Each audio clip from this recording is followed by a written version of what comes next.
Hey everyone, CrossFlux here with another deck profile.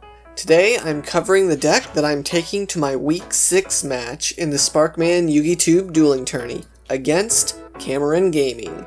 Last week did not treat me so well, so I think I'm going to go back to what I know best, waifus. Today I'm going to try and put Cameron on ice by subjecting him to the Rikkas. These water-based plant girls are versatile, so I had to make a decision on how to build the deck. I could go for a more aggressive combo variant that's chock full of extenders, designed to build a nasty board that's hard to break. Although there's some great generic plant support, the Rikkas themselves aren't great at generating advantage. In fact, most of their bread and butter plays break even in card advantage at best, and at worst go -1 or 2. Not only that, but trying to build the Rikkas as a combo deck resulted in a lot of bricky hands. And if we learned anything from last week, that's not really going to work for me. So I'm opting to build a control variant of the deck. Let's take a closer look at what exactly we're working with. Of course, we'll cover the Rikka monsters first. Petal is one of the deck's starters. Once per turn, she can either Rota or Foolish another Rikka monster. The versatility this effect provides is nice for setting our combos up. Just be wary of the Imperm or Veiler, and keep in mind that using her effect locks us into plants for the rest of the turn. But that's not all she provides for us. During our opponent's end phase, if we have no monsters or exclusively plants, Petal can revive herself. This is great for recursion and helps us maintain advantage in the grind game. Primula is a level 4 plant who can special summon herself whenever another plant is tributed. This sounds oddly specific, but as you'll see, the Rikka archetype is not short on ways to tribute both themselves and their opponent's monsters, so this isn't that hard to trigger. Primula can also pump up the levels of up to 2 plants by 2 for 1 turn. This helps our Xyz plays, which we'll get to when we cover the extra deck. Mudan may be a tribute monster, but she can special herself from hand by sacrificing a plant. Upon summon, she can fetch a Rikka spell or trap from deck. There are several options to grab here, ranging from extenders to recovery to disruption. Erica is a hand trap for the deck, focusing on battle protection. She can also recur herself from the grave so long as something has been tributed. She does banish herself when she leaves the field once she uses this ability, but since we Xyz summon often, we can easily bypass this downside. Snowdrop is our second extender, next to Primula. By tributing a plant, you can drop her from hand, alongside another plant, also from hand. Technically, this is a -1 in terms of advantage, but we really don't have other ways of quickly getting monsters onto the field. Since there's no level restriction on the plants that we can summon from hand, Snowdrop can still pay for herself. But that's not all she does. Another similarity to Primula comes in the form of yet more level manipulation. By targeting a plant, Snowdrop can copy that monster's level and pass it on to every other plant on our field. She's like Copy Plant, but on a mass scale. Like with Rikka Petal, be careful of when you use Snowdrop, as she also locks us into plants for the turn. HELLEBORE is our other in-archetype hand trap. She can tribute herself to negate a monster effect that targets a plant. The stipulation being that we must also control a Rikka in order to activate the effect. HELLEBORE is surprisingly underwhelming since she doesn't destroy what she negates, but she still sacrifices herself in the process. But like with Erica, she can bring herself back from the grave. Once again, this effect requires a tribute, meaning it's not quite as good as it may seem. HELLEBORE is really only in here so that we have an additional level 8 plant to fetch off of Rikka Glamour. That's it for our Rikka monsters. Moving on to our generic plant stuff. Triple Lonefire Blossom, because of course. Lonefire is the best plant card in the game, hands down. You definitely want to see this in your opening hand. Another great starter for the deck is Evil Thorn. Being level 1, it can be brought out easily with 1-for-1. The 300 life point burn is actually relevant in this deck, but of course the big thing is that Evil Thorn starts as 1 monster, but ends up as 2. Between Lonefire and Evil Thorn, a great hand trap to consider in this deck is the Gamma package. since both of these cards tribute themselves as cost. But in testing, I just kept bricking, so I did not include them. If you're going for a combo build, I would definitely consider this package. SPORE is a level 1 tuner, opening up synchro capabilities, and being able to revive itself for free once per duel can help out in many different scenarios. Rose Girl is another tuner, who also helps maintain advantage in the grind game, since she can just add herself back to hand so long as we control a plant. She also doubles as an extender, since she can bring herself out from hand whenever a plant hits the grave. Just keep in mind that you only get one Rose Girl effect per turn, so you can't double dip on her effects. The last generic plant support we're running is also a part of the tiny tertiary engine this deck is running, Mardel. So yes, we're running a light Generaider package, but even if we don't go for the Generaider plays, Mardel is still great in this deck, as she can Rhoda any plant upon summon. Harr is our second Generaider monster, as he's an Omni-Negate that can slow our opponent down for one turn. Hopefully that grants us enough time to establish our board.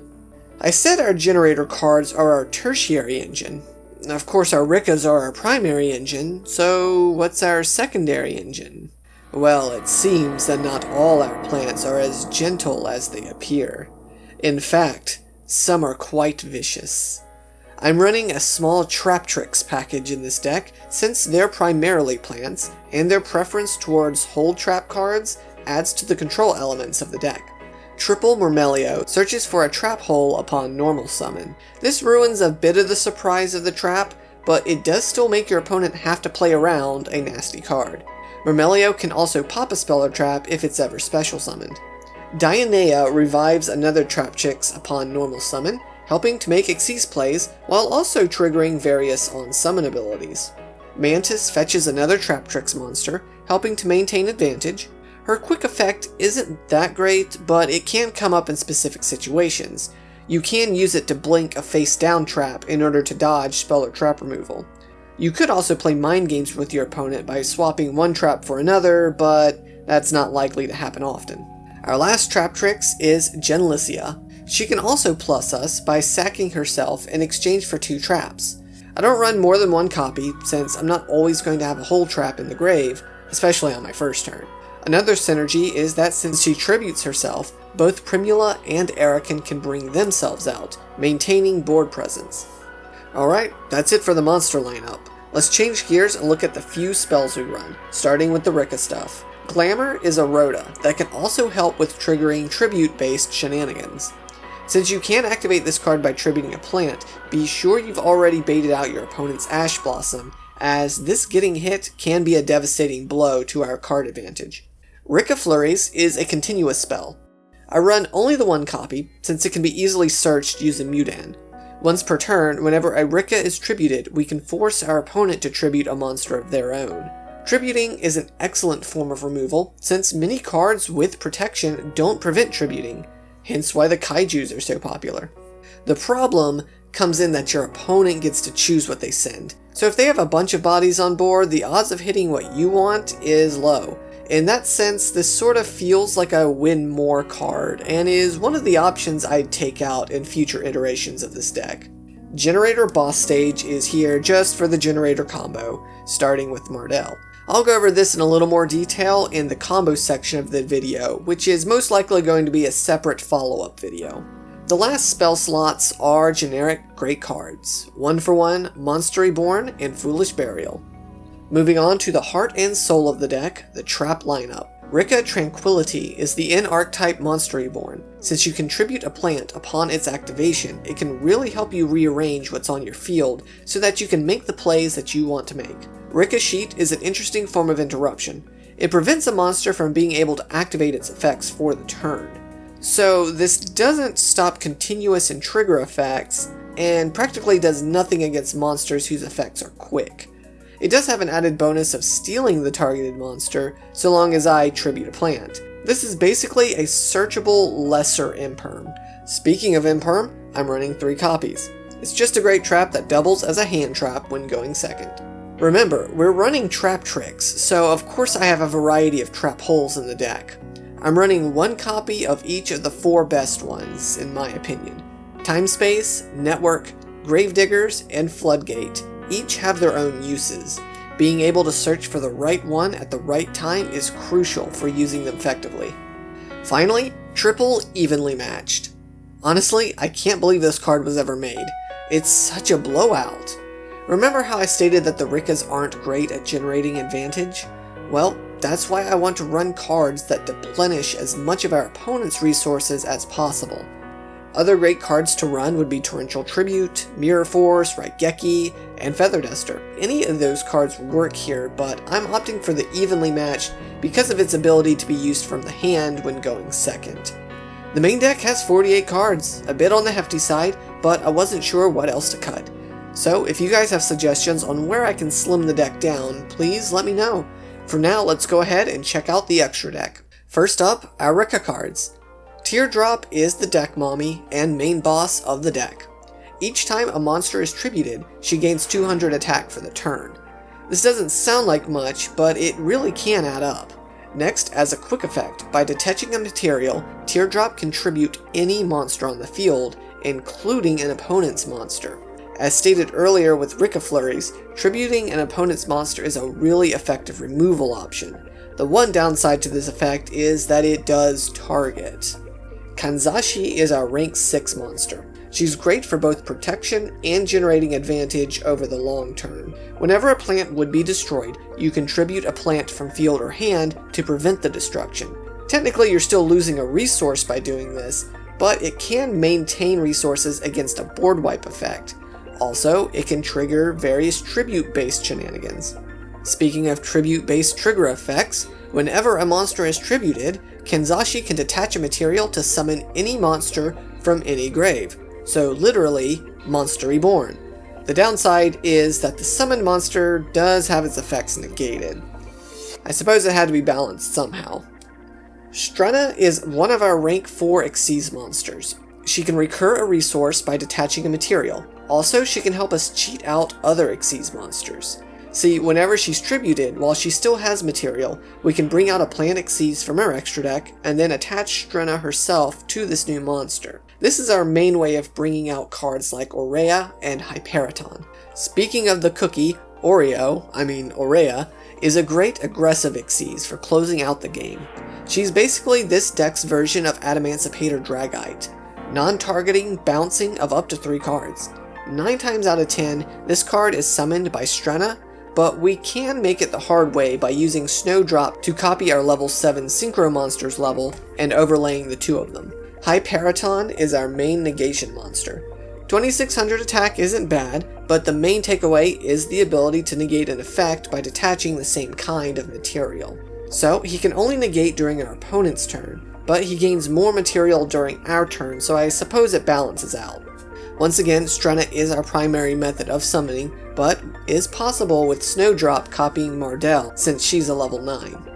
Ulse is our last high-level Xyz, but I'm thinking of swapping him out for Zeus.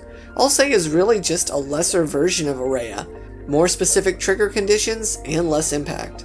The last of our Xyz monsters are our Traptrix ladies. Allomeris can either bring back one of our monsters to extend further into more plays, or if we have the proper traps in play, we can steal our opponent's monsters. Rafflesia grants protection to our Traptrix while having a big booty. The biggest draw to using her is the ability to spring a trap straight from our deck. Aromaseraphy Jasmine is one of our best monsters. She simply takes any 2 plants to summon. Once per turn, she can tribute a monster that she points to in order to bring out a plant from deck. Not only that, but as long as our life points are higher than our opponent's, she and the monster she points to are indestructible in battle. This is why I said the burn effect of Evil Thorn actually matters, especially when going first. Traptrix Cularia is great at resource management by allowing us to reuse our hold traps, as well as bringing back a Traptrix from grave each turn. Traptrix Sarah is similar to Cularia, but a little better at getting things started rather than maintaining said advantage. She can recruit Traptrix monsters straight from the deck, as well as hold traps. Ling Karibo is in here because we often struggle with battle. We also run quite a bit of level 1 monsters, so he's easy to bring out. Apollosa is a generic Link monster that can really stop our opponent from popping off with her repeated negations. In combination with Linkuriboh, she can be safe enough. Our last 2 slots go to our Synchro monsters. Perialis, Empress of Blossoms, is a level 7 monster, easily made with Rose Girl and one of our mini level 4 monsters. Once per turn, she can revive a high level plant from grave. Being able to reuse Snowdrop or Mudan is really nice.